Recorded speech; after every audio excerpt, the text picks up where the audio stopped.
What is up, fight fans? We are back for another episode of The Real and the Rare. This morning, we are being joined by the one and only Mr. Beast Mode, Mr. Brandon Meyer. Brandon, how are we feeling today, my friend? Feeling fantastic, man. Fantastic. That's how we start the days off, right, my friend? Yes, sir. We tried to. Yeah, obviously, we tried to get it in yesterday. Brandon had a last minute tattoo, so we adjust some things to kind of accommodate, especially for our guests. So, but first and foremost, let's get the sponsor read out of the way. And this interview is brought to you by Fight Wax. Fight Wax is a new brand out there, and what they're looking to kind of do is get more involved in the combat sports realm. It helps treats cuts, swelling, scrapes, abrasion, rejuvenates and restores skin. Um, it can be used for soreness, stiffness, recovery, designed for active athletes and active lifestyles. It is a ultra silk, non greasy feel, deep hydration, and for everyday skincare. Also helps fight dry skin. Could also be used for eczema, psoriasis, hidradenitis, and separativa. So, guys, make sure you guys are checking out the products there over there at Fight Wax and used the code to access it is for your 50% discount is just my name, Steven Rychel. Should be really easy. Other than that, what is up this morning, Brandon? How you feeling today, brother? Feeling great, man. Ready to get this day started. Yeah. That's how we always do it over here. Now, obviously, I was talking about your tattoo company there. Wanted to make sure we pull that up, get the let people Yes, know sir. what you Beast Mode Inc. Beast Mode Inc. Just what you're doing. number one tattoo shop in Omaha. There you go. There you go. Now you've done some. Let me Yeah. Check we go to that out. solo so we can pull that one up. There you go. Look at that. There you go. Doing big Yes, things, brother. Doing big things. sir. I also seen some of your work. You did a touch up on a Niners fan. Got some detail into the Golden Gate Bridge there. Yeah, that Uh, thing was a mess when he brought it to me. I'm it's one of the things that I do. Um, I'm one of the cover up experts in the area. You know, a lot of artists don't like touching people's work or doing big cover ups. I like the challenge, just like in the fight game. I yeah, move up and weight. I fight anybody. I'm the same way with my tattoos. that's how you do it, brother. I mean, like, listen, tattooing is definitely an art. It is. There's no way around it. But like, I get why people get like that. Like, oh, I don't want to touch somebody else's work. I get that, but at the same time, it's like sometimes, somebody didn't do something right. It didn't heal right. Whatever. The outline smeared. While when you try to get it on and didn't correct it as you were tattooing. Some people grow out of the tattoo and they want to cover it up with with something else. It's Well, a lot of times I've had people that came to me, and they maybe got a basement tattoo or something like that, and it was just horrible. You know what I mean? It was a few years back. I had a lady that she came to me. Somebody tried doing a koi fish on her, and it was on the back shoulder blade right here, and it honestly looked like a giant penis, man. It looked horrible. Like they even added colors. It was like a pink head on that thing too, And she had went to all the big tattoo shops in Omaha, and nobody wanted to touch it. And I felt bad for her. She couldn't go swimming. She didn't. She was embarrassed to take her shirt off. And wear a swimming outfit. And so we were able to do something for her that and man, she bawled her eyes out when she seen the final product, man, because she just didn't think that she'd be able to get something like that over that. that's the name of the game, right? That's why I do it. You know what I Yeah, mean? That right there is why I do those things that I do like that, because if I could change somebody's life for something like that, it's a really good feeling. I was like, a lot of the time that's what Kat Von D used to dive right into, is the cover ups. That's what she was. That's what she got big off of. Yeah. She wound up on that reality show. It's you know, Tattoo nightmares. listen, but if you could turn someone's nightmare into something completely different, you know, you've done your job. I say it all the time on here. Like, listen, I don't care how many people view these interviews, as long as I connect you with somebody. You know, whether it be a sponsor, a fan that winds up coming to your events, buying tickets, buying T-shirts, whatever. I've done my job as an interviewer, as a media member, as a journalist, however you want to word that. It's about connecting people, and sometimes people forget about that along the way. Like when we do these type of things, it's about connecting people. It's not about the clicks you get, or the responses you get out of an athlete for XYZ question. It's about connecting them with other members of either your community, or just the combat sports community in general. It's Exactly. This is going on a podcast. Going on my first podcast, some years back, was actually how I got hooked up with my manager, Carlos, from CNC Management. yeah, So, yeah. that's been, shout out to Carlos, man. That's been a blessing. I've gotten some huge opportunities and capitalized on the opportunities that he's got me. So can't complain there, man. Well, Sal C, it's your birthday. Happy birthday, my friend. I appreciate you tuning in today. Obviously, some of the normal people are confused because they want to talk football, but we'll get to football later this afternoon, Alex. Don't worry about it. We're talking a little combat sports with my man Brandon here today. So bare knuckle time today, right now. yes, sir. Yes, sir. And as we are getting closer, we are within 2 weeks now. You're going to be back here in Philadelphia again.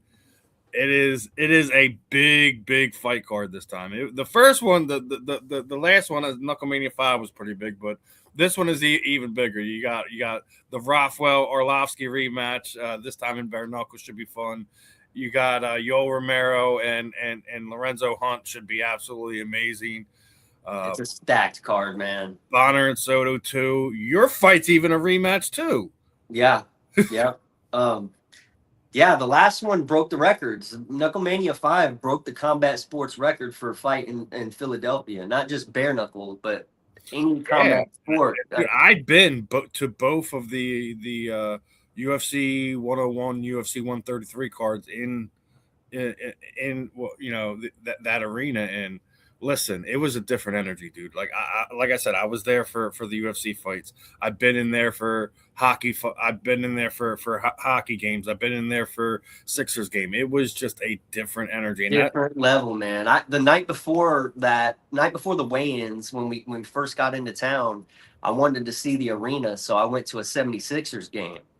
And I tell you what, that game I was yawning. I mean, it wasn't nothing compared to the energy level that was in the building that night of BKFC of Knucklemainia 5, man. Mm-hmm. Like, not even comparable. It was insane. And we're nuts, and we're crazy fans. Someone asked me last night, he was asking if get tickets. I'm like, I'm listening. If you want tickets, let me know. I'll hook you up with some of the fighters. They're still selling tickets. You can go to Ticketmaster, whatever. But I prefer you go to one of the fighters so you can put money in their pocket. So I was like, put it to you like this: put a dome on Lincoln Financial Field during a playoff game for bare knuckle, and that's the environment it is. Yeah. That's the only way I can explain it in Philadelphia fan term. It was crazy, man. Like you like I was telling people when he hit the canvas, when I knocked him out, it was the shockwave that hit me was just insane. Like you could just feel the sound of it. You know what I mean? It was wild. Definitely the pinnacle of my career up until that point. And different, like obviously you've competed in other arenas, but like what do you think is different, not just Philadelphia, when you're in an arena like that? Like how is the energy different than when you go to like the how you go to Mohegan Sun or whatever? How's it different when you're in an arena that can seat 20-30,000 fans? I mean, it's just not even comparable. Like when you go out, as soon as you come out the tunnel and you see the crowd and you hear the sound of the crowd and you feel that energy. I mean, it was insane. Like when I seen it, when I came out of the tunnel and I seen that in my head, I was like, there is no fucking way I'm losing this fight. Well, and a lot of fighters feed off of that.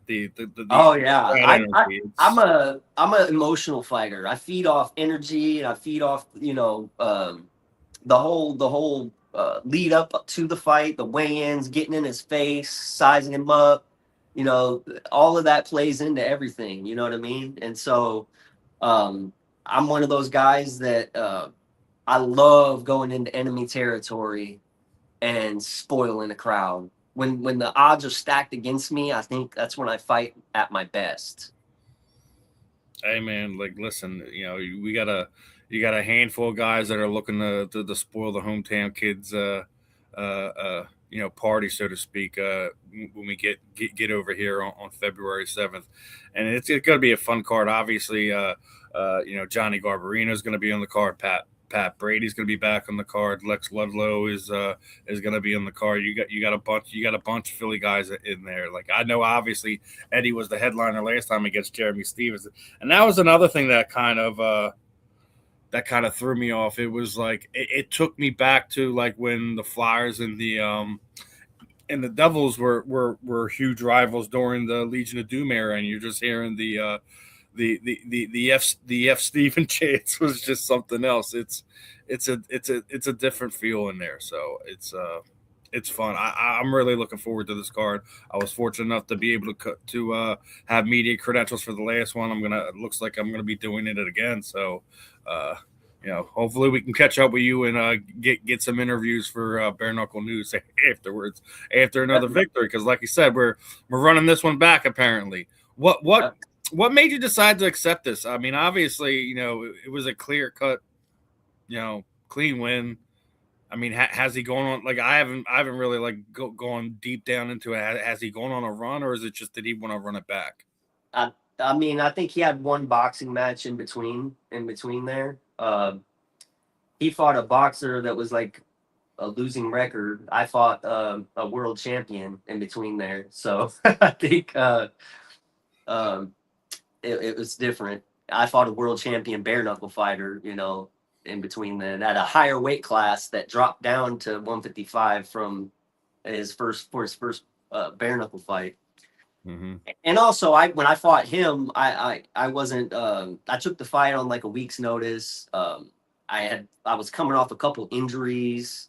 I was definitely not 100%. Not to take anything away from Elvin Brito, which is phenomenal fighter and legend. I always looked up to him as soon as I came into bare knuckle. You know what I mean? He was the guy. So hats off to him. But I definitely wasn't 100% on a full training camp. I think it could have been a different story. But um, now I'm focused on this one, and I'm about to show him why bare knuckle is just a different sport. He was an undefeated MMA fighter. I gave him his first loss of his career, and it was a devastating loss. So I know he's going to have that in his head. I know he's going to be training his ass off. He's going to be, trying to make adjustments and all that. But I know what I did in that fight, and I plan on not giving him the same look. If he's trying to train for that same fighter that he was training for, he's not going to see that guy. He's going to see a different guy. So how are you going to be able to top that last performance, though? I mean, I mean, obviously, that's like, um, about as good a scenario as you can get. You know what I mean? yeah. I'm never looking for. I always want to knock my opponent out. That's the goal. But I'm never really like, okay, this is the punch that's gonna knock him out or whatever. You Not know what I hunting. mean? You're Like not. it's always just like in the midst of a combination, or you know what I mean. You just these motherfuckers touch the button one time, and I just put people to sleep. So all I got to do is touch him. You know, I'm not gonna rush it. I don't need to rush it. So he's the one that's got to worry about me, not the other way around. I mean, like you don't go hunting for it if it when it lands, if it turns the lights off, it turns the lights off. You don't go hunting for the KO, so to speak.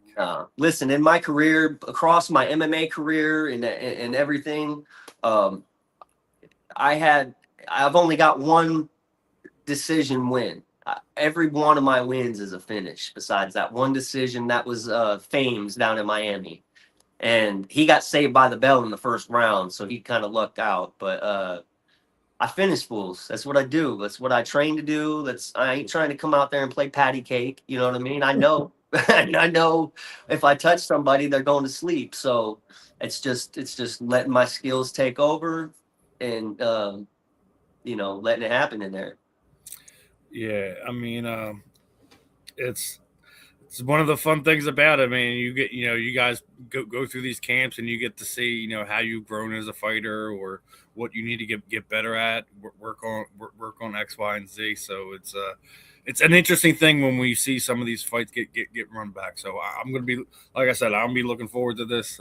Hopefully, I'll be able to catch a few more of the fights than I did the first time I covered Knucklemainia. So you know, but I do want to get into some of the some of the stuff that happened this weekend. And I mean, first of all, I'm not even going to get into the actual fight. I want to talk to you about what happened to the UFC fighter. Uh, the bunch of fights got canceled. Obviously, when you see a guy get on the scale and literally face plant, 4 seconds later. When are we going to start seeing some of these athletic commissions start to go about making weight for fight a little bit more safer for the athletes? Because I know, he has come out and said, like, he didn't have a bad weight cut, he didn't cut a lot of weight, things of that nature. What other reason do you sit after cutting weight and you hop on a scale and then you you face plant 3 seconds later? Has it not contributed to rapid extreme weight cutting? I definitely don't believe that explanation, man. You can see the signs. Yeah, you can see when he's on there, like something looked off. Yeah, you can definitely tell, and shame on his corner people and the guys that were there with him. They knew what was going on behind the scenes. They should have been right on his elbow, guiding him out of there to not let that happen. I mean, it's I obviously think he not was their trying to fault. run. He makes What his it own looked like, because decision. they were there. They were there. Yeah.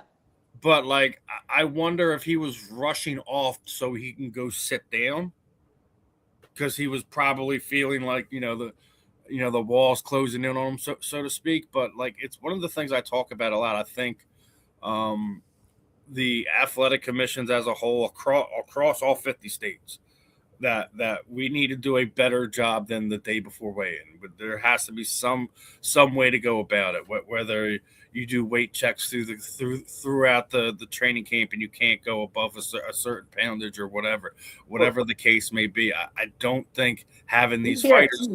BKFC does that. BKFC will do a weight check a week before the fight just to see where you're at. You know what I mean? That way, I haven't fought for a promotion yet that is so in depth with the fighter safety as BKFC does. I mean, they do neurological tests before and after the fights. They're tracking, if we're getting our freaking brain scrambled, all that. They're sewing us up right backstage when we're getting cut. You know what I mean? Not only just that, the rule that it implemented at the end of this past year, in my opinion, it cost Frankie Edgar the fight that he was set up with Jimmy Rivera. I know a lot of people were upset about it, and I know he still, in a way, feels upset about it. Still feels like something was taken from him. But you read into some of the things that the rules that they implemented: age, winning streak, things of that nature, like that. you see guys that were probably doing pretty good, but maybe their medicals aren't that great, is why they're not competing anymore. I mean, Houston Alexander is like 52 years old, and he's like on a 4-fight win streak. But last time BKFC went to his backyard, we didn't see him on the card. So but I think he's actually fighting this coming weekend for Yeah, he is. promotion there in Omaha. But it's one of these things, and then they're doing whatever, not just to protect themselves, but to protect the fighters from themselves. Because a lot of guys are just like, let me go out on my shield. Like, don't sit there and take this opportunity for me to see if I can still compete, if I can still do the things the way I need to do it. But it's I mean, if anything, BKFC is like, they're overly protective and stuff like that. Like, for instance, last year for Knucklemainia, I had to do a stress test, which is, you get on a treadmill, they hook up a bunch of wires to you, and you run on a treadmill until you're sprinting at the end uphill. They get your max heart rate, and then they get you off of that, and they do an ultrasound of your heart. You know what I mean? I had to do another one for this fight, and that was a year ago. So I mean, I thought it was a little bit overly much, but I mean, I guess you'd rather them do more than necessary than not enough, I guess. I mean, like, listen, no one's ever going to sit there and say the BKFC doesn't do the proper testing for their athletes. That like I said, at that point in time, you'd rather them care more than not care at all. Yeah. When we're in a day and age where you see the circus fights that boxing has been putting on with Jake Paul over the last handful of years. You want to make sure that some of these fighters are well. And then when you see some of these situations where they know they can't get sanctioned in certain states, they wind up moving around from state to state until they could find someone that's sanctioned. I have a problem with that. If there's a state and they won't sanction your fight, and then you go to another athletic commission, I don't think it should be allowed. You were already denied a fight, the fight license from. Sorry about that. My light came off. So, it's all right, brother. It's one of those motion lights, so you weren't moving around enough for a while. You're not shadow boxing, so it didn't think you were in the room anymore. But I don't think that that should be allowed. Like, if Texas sit there and says we're not going to give you a fight license, you can't sit there and go to Louisiana, Atlanta, whatever, and then make the fight happen. I think once you're denied, you're denied. Yeah. Until whatever issues they had is resolved. It's the same thing. Like, if you get suspended in by one sanctioning body, then you shouldn't be allowed to go outside of the sanctioning bodies to go sit there and still have a fight. Yeah, I agree. It's one of the things, like, obviously, combat sports is not completely perfect in its entirety, but there's way worse things out there going on with what goes on in the world these days. So take your wins where you get them, I guess. But yes, sir. Now, one of the things I want to get into some fun little topics here for you, right? So I came across this list, right, of the hardest punchers in MMA history, right? It's a nice list, right? There's some people I don't think they should be on there. Bo Nickel is for one of them. Is there somebody missing from this list that people don't give respect to? And I actually think there's an obvious one. I want to see if yours is the same as mine. Bo Nickel. Why the hell is Bo Nickel on that list? That's what I said as soon as I seen this list. I'm like, why is he on here? I can think of at least a handful of guys I'd put on this list. Now, one of them is fighting this, on the same card as you. I want to see if you have the same opinion as me on this one. So, if we're replacing Bo Nickel on this list, who do you think slides into, 8th, 9th, 10th spot, whatever you feel? Man, there's there's a hell of a lot of people ahead of Bo Nickel. I mean, Yeah, I I know. don't think he's You in know, the top Corey 20. Nelson obviously deserves to be there. Pereira, Chuck Liddell, Mark Hunt, Dan Oh, Henderson, Alex O'Hara is probably he's got to be on that list. I yeah, mean, he's 9 for whatever reason. okay, He's 9. I yeah. mean, Rampage. I'd have put Rampage Jackson on there before I put Bo Nickel on there. Oh, most definitely. But the one I'm saying is it's not and it's not Big Ben Rothwell. It's Andre Arlovsky. I mean, he's stood the test of time. He's fought in everyone. He's knocked out a lot of big name guys in this sport, and he did it for the longest time as an undersized heavyweight. I mean, you got to put Fedor on that list, man. See, I have a problem with Fedor. Listen, I get a lot of crap for this. I don't have this aura about Fedor that everyone else does. Is he a very skilled fighter? Yes. All right, name me 5 Hall of Famers that he's fought. I mean, he beat didn't he beat Chuck Liddell in Pride? There's your one, right? He beat man, who else did he beat a bunch of guys. Oh, his era, his heydays his were in problem was he Pride. stayed over there too long. He didn't come over to the United States. Well, the problem is that when he wanted to make the transition to the UFC to compete against those guys, he was just unrealistic with his expectations. No, he wanted a piece of the UFC. They thought they were going to get a piece of the UFC. You're out of your mind. Yeah, no. Don't get me wrong. You know, he was phenomenal over there. But I mean, you got to go look at Vanderlei Silva. He's got to be up there. You know what I mean? That dude. I mean, he put Rampage Jackson through the freaking ropes twice. Like vicious knockouts in Pride. I still think Rampage revenge on that was even better. Ooh, I don't know, man. I don't know. Because he hit him clean with one shot. It wasn't like what Vanderlei did when he had him locked up in the tie clinch and he was getting him with knees. Yeah, Rampage, no, I get it. But it was the follow, like when Rampage went out, he was stuck on the ropes, fucking bouncing on the fucking ropes. It was the visual of it was Pride was a special time, my friend. That's man, the soccer kicks to the face. And we don't realize how good we had it when they had the Pride versus UFC fights, because that's never going to happen ever again. I even said it for bare knuckle. Could you imagine in like 5 years, 10 years, BKB and BKFC has an interpromotional tournament to see who's really the best fighters in bare knuckle? That would be amazing. Yeah, but I also know that's never going to happen, just because of the simple fact that money rules on. No one's going to give up enough money or well, the shape of that ring, like that.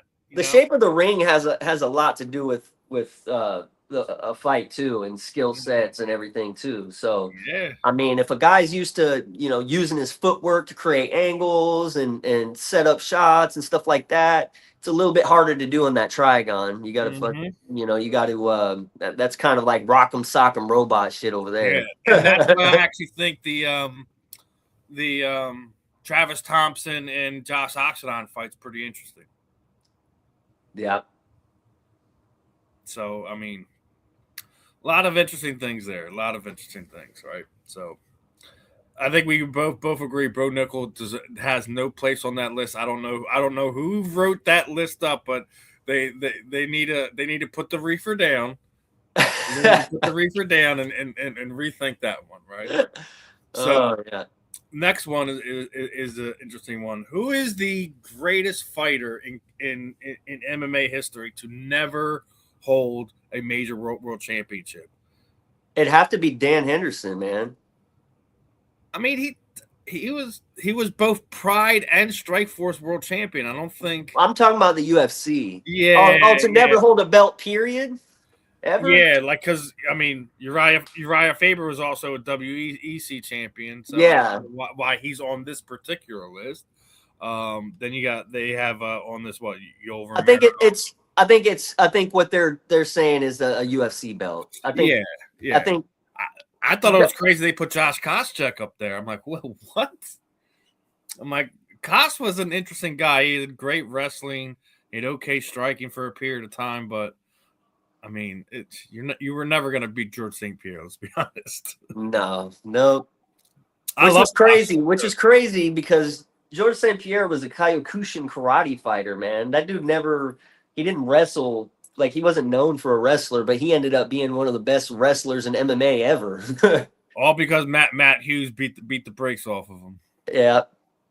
But that's what we talk about, getting in there, finding your deficiencies, and then just like this isn't gonna lose me a fight ever again. And he did become one of the best MMA style wrestlers. Yeah. Yep. He was a very well-rounded guy, man. He didn't really have a lot of holes in his game, really. You know, he had one of the best jabs in MMA. He was like one of the first MMA fighters to like utilize the jab in MMA like he did. You know, I mean, who throws a Superman jab? I never even seen anybody throw a Superman jab. I didn't even know it existed, but he did. Oh man, the heyday of what MMA is, because as of right now, I've been sitting there saying that you guys are in the right promotion right now as far as combat sports goes, because UFC they're hurting in a lot of ways. I mean, I know that they just got their deal with Paramount, but they had 3 fights fall off of it in a 2-week span and losing their main event, and Kayla Harrison had to have a pretty serious surgery. So she may be done for the rest of the year. Yeah. So it's very interesting to see some of it. We had another fight come off the card because of unusual, betting and stuff like that. And Dana just said, I'm not dealing with this nonsense again, and nixes the fight. So, I mean, but what Dave has built, not even since the inception, just over the last 5 years, in my opinion, they've been kicking the UFCs in the mouth, in the teeth, however you want to word it. I think you're a part of the most popular combat sports promotion in the world right now. Everyone can make arguments. I'm not talking about dollars and cents. I'm talking about who has the buzz about their promotion, week in and week out. I think people see it as like one of the rawest forms of combat there is. I mean, you've seen Luke Rockhold come over from the UFC, and he fought at 185, and he was up there for a title shots, and he was at the top of that division, and he came down and fought a smaller fighter in Mike Perry that fought at 170 and was a mediocre fighter in the UFC, but he got his damn teeth rearranged in there and was like, never again. I think some of those guys salty about it, talking all kinds of crap on bare knuckles. Oh yeah, I'd talk crap too if I got my fucking teeth rearranged. But it's just, I think once, if somebody's been in the gym their whole life, and I've seen this personally, guys that just they trained MMA, but they've never really been in street fights or any like real grimy situations like that, man. You catch those bare knuckles for the first time, and you're used to getting hit with gloves, even if they're 4-ounce gloves. It's just a different type of contact. You know what I mean? It's real. You know what I mean? Like even the feeling that you get going in there. For me, it's like a street fight. I grew up street fighting. I got into MMA because I was fighting all my life growing up. I got pushed into MMA because of my friends being like, why the fuck are you not whooping dudes in there? So I ended up going in, and I ended up. Why are you fighting that bum Montanez again? He wants the smoke. You know what I mean? He wants his get backs. He wants his he's called for the rematch. Brandon said, "You know what? I'll oblige. I'll take a free paycheck. February 7th. Ain't no problem to run this back." And I don't think we're going to see a completely different result. I just think it might take a little bit longer because, like I said, it's really hard to kind of top when you have a performance like that. It's hard to replicate it exactly. You know, it's like some of these guys when they set like the knockout records. You know, it's Yeah, like Jorge Masvidal. yeah. He says he's putting $50 on. I mean, listen, you call Montana a bum. Why are you only betting 50? You know, it sounds like you wavering in your faith there, Mark. What's going on? You know what the crazy thing is I was such a huge underdog in that first fight Yeah, that people that put money on me, they make bank.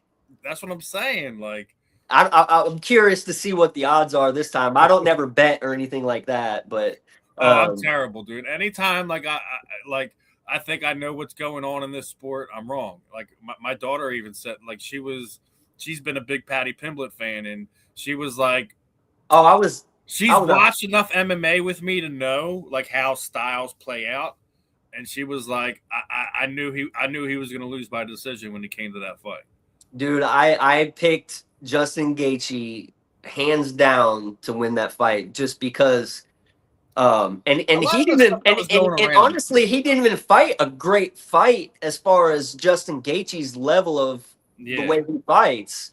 But I just knew he hadn't fought anybody that was nasty like that. Like Gaethje is nasty yeah, he when he is. fights. His leg kicks are nasty. That's what I'm saying. He didn't Got utilize his leg kicks in that fight. he's got a like a an immovable spirit about him. Like I it, think if he would have I think that the only elite guys can really give Justin trouble. Seriously, for like, sure, and like that's why I said he didn't even utilize his leg kicks in that fight. I know. If he would have chopped Patty down that whole time, as well as I fucking think he wanted to lay. hitting him with his fucking shots, I think it would Patty's have sitting there been. saying he was going to stop Justin Gagey. Justin's like, really? You going to stop me? I'm going to lay some leather on you, boy. Dude, he almost stopped Patty, man. Shit, there was a couple of times, man. I was like, ooh, I don't know if he's gonna make it out of this one. Listen, that fight's going to make Patty Pimblett a better fighter. We all know. Oh, most definitely. We all know. Once you have those type of losses to that caliber type fighter, you only can do one thing. Either you stay right where you're at or you level up. And I don't think he's the type of fighter that's going to stay where he's at. He's young enough. He's hungry enough. He's strong enough. He's going to level up because of that fight. And next time we're out there, we're going to see a different Patty Pimblett. You can sit there and argue all you want. Listen, that kid is one of the bigger stars that the UFC has under their brand right now, and he's gonna level up for this. I'm gonna be interested to see what he does throughout the rest of the year. Considering this, this is a very early 2026 fight. I still think we're gonna wind up seeing Patty 2 more times this year. We'll see how everything plays out. But I don't know. After the whooping he got on there, I don't know. He might fight maybe one more time this year. I don't know. Two might be pushing it, but I'd see maybe a fight at the end of the year. But we'll see. I guess we'll see what happens. I think he's gonna get one like right after International Fight Week. He's not gonna be on that card. He'll probably be like headlining the, one of the smaller cards afterwards, like not like your quote unquote pay per view type shows, because considering there's no pay per view shows anymore. But hey, look, not to cut you short, man, but I'm running short on time. okay, yeah, I do have a point. Yeah, I was literally gonna ask you one more thing, but go ahead. I'll cut you out. Well, I'll just get into my cutout process. What I typically do in the last few questions is, along the lines of what we were kind of just talking about, right? So we talk about goats in the sport and stuff like that. And I think combat sport's the hardest to do. You can never say there's a goat because there's women's division, there's men's division, there's so many different eras, right? So I think the fairest way to kind of sit there and do that is, what is your Mount Rushmore of combat sports? Who is the four people? Obviously, I think I already know one since when we were talking about the knockout guys. But who would be your 4 people that you would put on a Mount Rushmore for combat sports? I mean, for me, my favorite fighter ever is John Jones. I think he's the best. He's the best of the best. They've scoured the globe for people to beat him. You can argue he's had problems outside the ring, but when it came down to it, I mean, the man, he made to go get that belt, just the run he made, the people that he beat, the age that he was, how he beat them, the wars that he had with Gustafsson, you just, I mean, he's got to be the top of the list, you know. Um, and then you got to throw a female on there, man, and Amanda Nunes. She's the close. goat of females. I mean, she just devastated everybody that she faced, you know. And then man, who else? You'd have to put George St. Pierre on there. I mean, Anderson Silva. I think the only one I think is missing because there's your 4, right?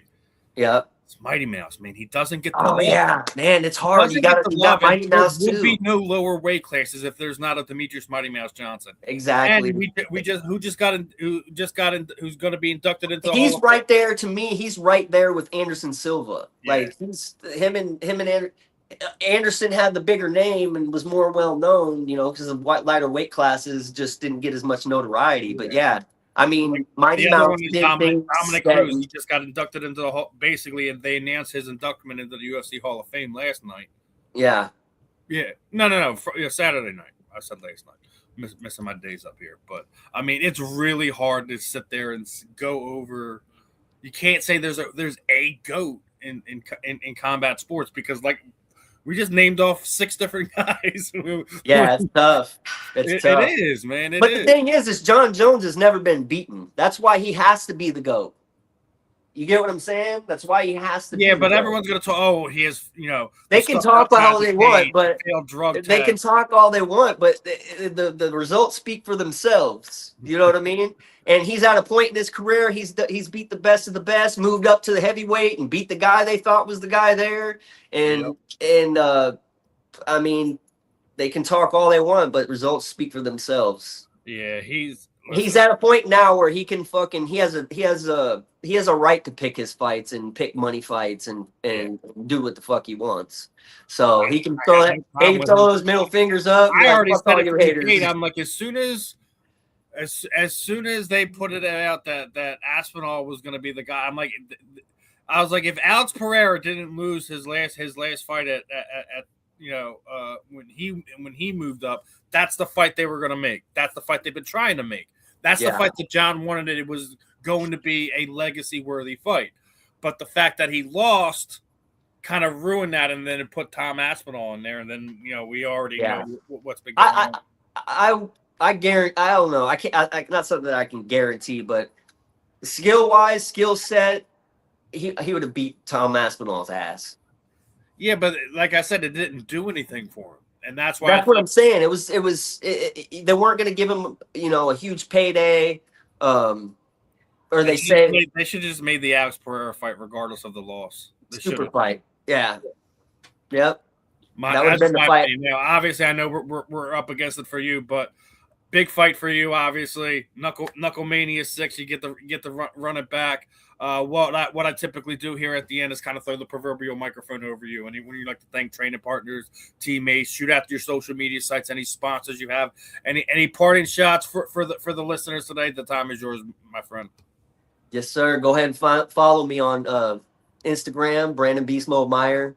Shout out to my manager, Carlos Leon from CNC Management. Like to thank my my training partners and everybody that helped me prepare for this. Grunt Kickboxing, James J, Facebook. Just everybody that has put that energy into pushing me where I'm at today, man. I thank all y'all and all my fans, everybody that follows me. All y'all push me to do what I do, man. I wouldn't do this without my fans, man. For sure. That's what make the world go round, especially in the combat sports realm. Those people screaming, hollering, calling your name. They give you that extra juice, that extra energy. So, again, appreciate your time today, my friend. Best of skill for you coming up on February 7th, and and if anybody comes to Omaha, man, come to the #1 tattoo shop in Omaha, Beast Mode Inc. I'm gonna lay that shit down, man. I can do anything y'all need. Cover-ups, whatever. Maybe that's something we'll do after the fight. Get you a pop-up tattoo stand to put up in the arena. A mobile one. We'll give me a Exactly. mobile one. Exactly. Brandon, it was a pleasure catching up with you. Pleasure talking to you today. Again, best skill in the 7th, and definitely got to do this again soon, my friend. Yes, sir. Thanks for having me. Not a problem, man. Enjoy your early morning, afternoon, and have a good one, my friend. Yes, sir. All right, everyone. That was Brandon Beast Mode Meyer. Was definitely fun catching up with him today. Again, guys, if you haven't gotten tickets, make sure you go get tickets. Reach out to your local fighters. I think actually they're doing a percentage discount right now with all the snow and everything that's going on right now. So if you haven't gotten a chance to check out a Knucklemainia and you're in the Philadelphia, Delaware area, New Jersey area, what are you waiting for? Like this is going to be a huge event. And I think it's going to absolutely deliver. So other than that, I will be back on here later this evening for J&S Philly Sports Stop. And, we're going to have some more combat sports interviews this week. We are going to be talking to Joe Elmore. We're going to be catching back up with Jessica Borga. So we got a lot of fun stuff for you this week on top of the normal programming. And as per usual, to wrap this one up, ladies and gentlemen, this episode was brought to you by Fight Wax. Guys, make sure you guys are checking it out, hitting up the website. They also got stuff for your pet skin, as well as the stuff that they have for the regular athlete and stuff like that. And get ready for the Fight Wax soap as well. So guys, make sure you're checking out the website, checking out the social media platforms, reaching out to some of the ambassadors we have, and taking advantage of the stuff to protect your skin. So other than that, this was another episode of The Real and the Rare. I'm your host, as always, Steven Rychel, and I will see you later this evening, my friends. Peace out.